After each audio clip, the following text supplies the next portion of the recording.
Good morning and नमस्कार दोस्तों, स्वागत है आप सभी का आपके अपने YouTube channel GK search engine पर।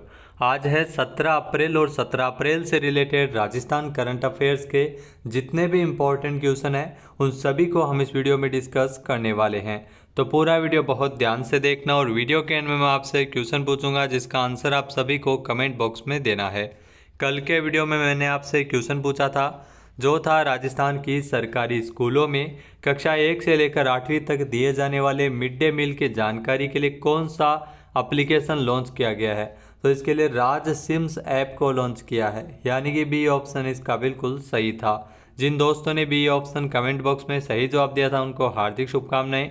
राजस्थान की जितनी भी सरकारी स्कूल है वहाँ पर कक्षा 1 से लेकर 8वीं तक दिए जाने वाला मिड डे मील की जानकारी के लिए राज सिम्स ऐप को लॉन्च किया गया है। इस ऐप के माध्यम से किस विद्यालय में कितना खाना परोसा जाता है इसके बारे में जानकारी प्राप्त हो सकेगी और किस स्कूल में कितना खाद्यान्न रोजाना उपयोग में लिया जा रहा है ये भी पता लगाना आसान रहेगा।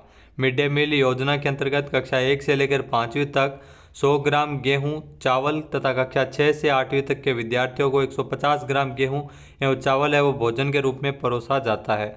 इसके अलावा मात्रा के आधार पर रोजाना स्कूल में आने वाले विद्यार्थियों की भी जो उपस्थिति के अनुसार नापकर पोषाहार बनाया जा सकेगा। तो चलिए स्टार्ट करते हैं आज के राजस्थान करंट अफेयर्स।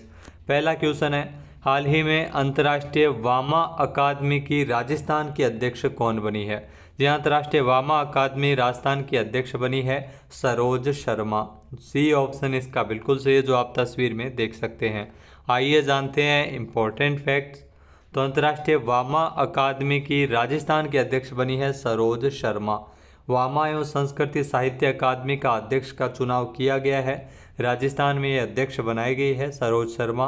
अकादमी का गठन प्रत्येक राज्य में किया जा रहा है और इसी क्रम में राजस्थान चैप्टर के अध्यक्ष कथाकार और व्यंग्य लेखिका सरोज शर्मा को बनाया गया है।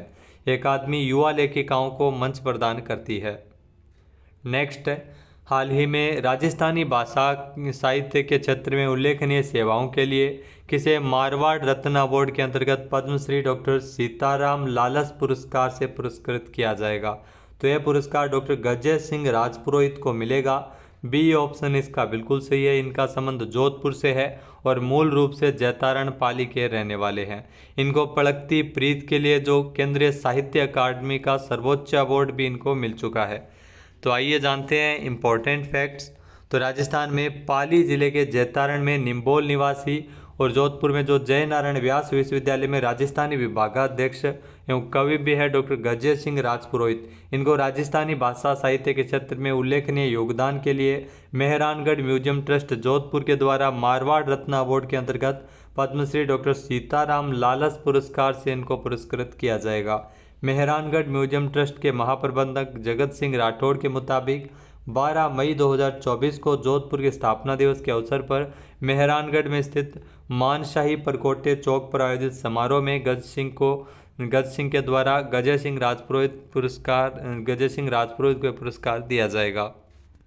नेक्स्ट क्वेश्चन है, हाल ही में भारतीय खेल प्राधिकरण की ओर से खेलो इंडिया के तहत राजस्थान के किस जिले का चयन फुटबॉल ट्रेनिंग सेंटर के लिए किया गया है। तो ये फुटबॉल ट्रेनिंग सेंटर है, ये 12 में बनेगा। ए ऑप्शन इसका बिल्कुल सही है। आइए जानते हैं इम्पोर्टेंट फैक्ट्स। तो भारतीय खेल प्राधिकरण की ओर से खेलो इंडिया के तहत 12 जिले का चयन फुटबॉल ट्रेनिंग सेंटर के लिए किया गया है। इसकी स्वीकृति पिछले दिनों ही मिली है। आगामी दिनों में खिलाड़ियों के रजिस्ट्रेशन के बाद अगले माह से ट्रेनिंग सेंटर है वो शुरू कर दिया जाएगा। इस ट्रेनिंग सेंटर में खिलाड़ियों को खेल की बारीकियां हैं वो सिखाई जाएगी। फुटबॉल ट्रेनिंग सेंटर है शुरू हुआ है। राज्य सरकार की ओर से खेलो इंडिया योजना में 100 दिवस की कार्य योजना के तहत फुटबॉल ट्रेनिंग सेंटर की स्वीकृति मिली है 12 जिले में। नेक्स्ट है, प्रदेश में 25 लोकसभा निर्वाचन क्षेत्रों के लिए 266 प्रत्याशी मैदान में है, जिसमें कितनी महिला प्रत्याशी शामिल है। तो ध्यान रखना, टोटल अगर बात की जाए तो राजस्थान का जो लोकसभा चुनाव है वो 2 चरणों में हो रहा है, जिसमें पहले चरण की शुरुआत है वो 19 तारीख से है और इसमें ध्यान रखना टोटल अगर बात की जाए तो 266 प्रत्याशी मैदान में है, जिसमें महिला प्रत्याशियों की संख्या 19 है, यानी कि बी ऑप्शन इसका बिल्कुल सही है। आइए जानते हैं इम्पोर्टेंट फैक्ट्स।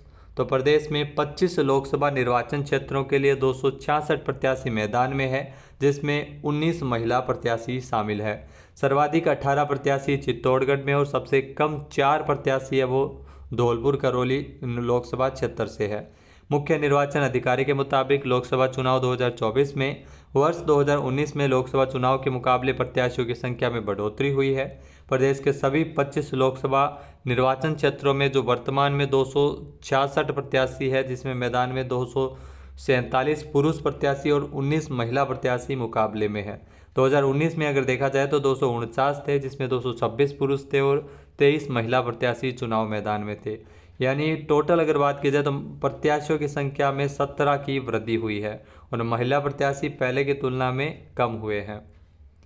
नेक्स्ट है, हाल ही में ऊँटनी के दूध एवं दूध उत्पादों से संबंधित हेतु राष्ट्रीय उष्ण अनुसंधान केंद्र बीकानेर तथा किसके मध्य एक MOU किया गया है?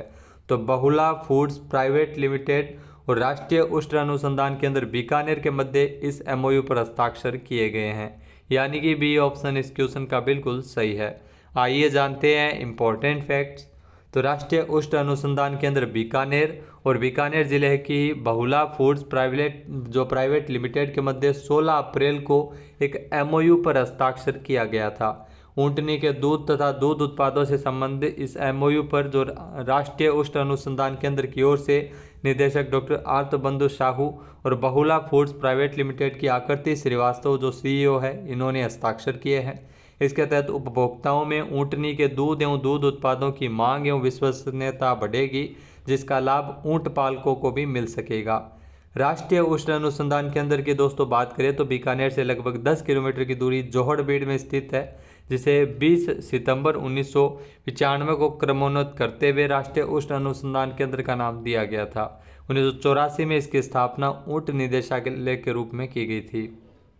नेक्स्ट है, राजस्थान में ग्राम सेवा सहकारी समितियों में अब किसानों को बैंकिंग सुविधा उपलब्ध करवाई जाएगी और पहले चरण में इसकी शुरुआत किस जिले से होगी?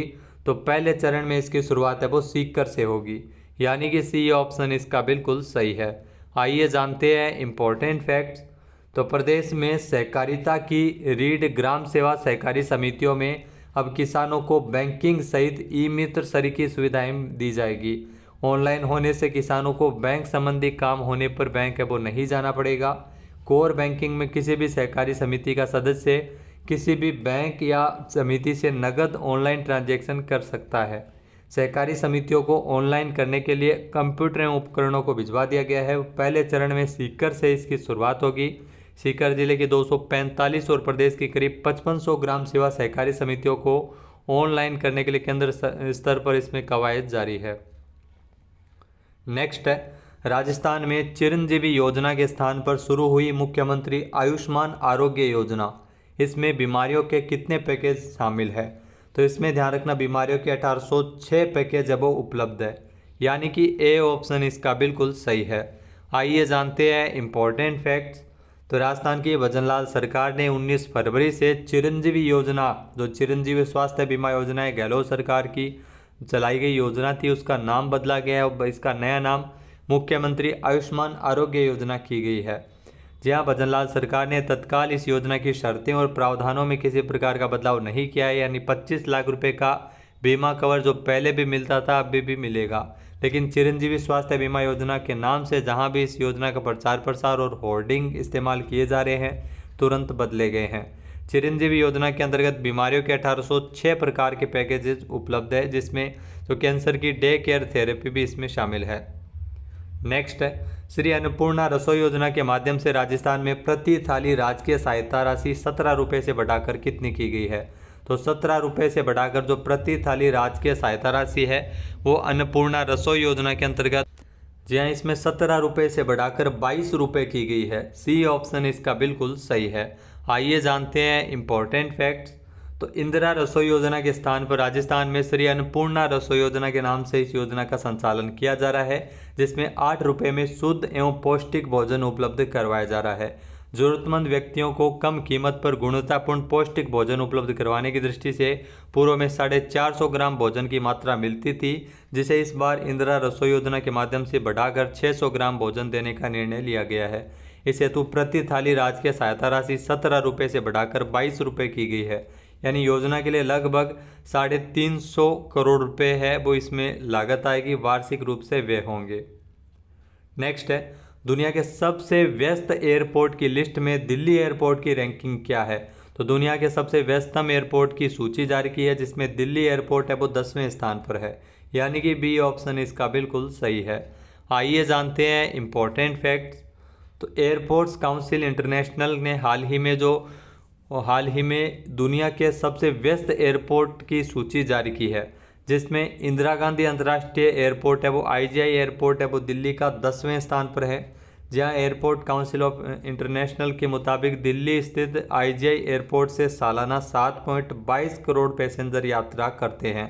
इस लिस्ट में अमेरिका का हार्ट्सफील्ड जैक्सन अटलांटा इंटरनेशनल एयरपोर्ट है वो पहले स्थान पर है, जो 10.46 करोड़ पैसेंजर को यात्रा करवाता है। नेक्स्ट है, हाइब्रिड पिच तकनीक का उपयोग करने वाला भारत का पहला क्रिकेट स्टेडियम कौन सा है। तो हाइब्रिड पिच तकनीक का उपयोग करने वाला भारत का जो पहला स्टेडियम है वो है धर्मशाला, जो हिमाचल प्रदेश में है। सी ऑप्शन इसका बिल्कुल सही है। आइए जानते हैं इम्पोर्टेंट फैक्ट्स। तो हिमाचल प्रदेश क्रिकेट एसोसिएशन जो क्रिकेट में तकनीक का उपयोग करने में हमेशा से ही आगे रहा है, और इसी कड़ी में तो हिमाचल प्रदेश क्रिकेट एसोसिएशन ने अपनी अभ्यास सुविधाओं में हाइब्रिड पिच तकनीक का उपयोग शुरू किया है। यानी धर्मशाला में पहली बार हाइब्रिड पिच जो इंस्टॉलेशन भारतीय क्रिकेट को नई ऊंचाइयों पर ले जाएगा। इसे पिच टिकाऊ रहती है और इस पर समान उछाल भी मिलता है, और इसमें 5% ही पॉलीमर फाइबर का इस्तेमाल होता है, ताकि प्राकृतिक पिच के गुण है वो इसमें बने रहे। बात करते हैं आज के हमारे क्विज के, जिसका आंसर आप सभी को कमेंट बॉक्स में देना है। तो आज का क्विज है, राजस्थान पुलिस स्थापना दिवस कब मनाया जाता है। एक बार फिर से सुनिएगा, राजस्थान पुलिस स्थापना दिवस कब मनाया जाता है। सही आंसर आपको कमेंट बॉक्स में देना है, और अगर ये वीडियो आपको पसंद आए तो इसे लाइक और शेयर करना बिल्कुल न भूलिएगा। चैनल पे नए जुड़े हैं, सब्सक्राइब नहीं किया है तो अभी सब्सक्राइब बटन पर क्लिक करें। इस वीडियो की जो PDF फाइल है वो आप वीडियो के डिस्क्रिप्शन बॉक्स से डाउनलोड कर सकते हैं, और इस क्वेश्चन का आंसर आप वोट करके भी कर सकते हैं। वीडियो देखने के लिए धन्यवाद। जय हिंद, जय भारत, जय राजस्थान।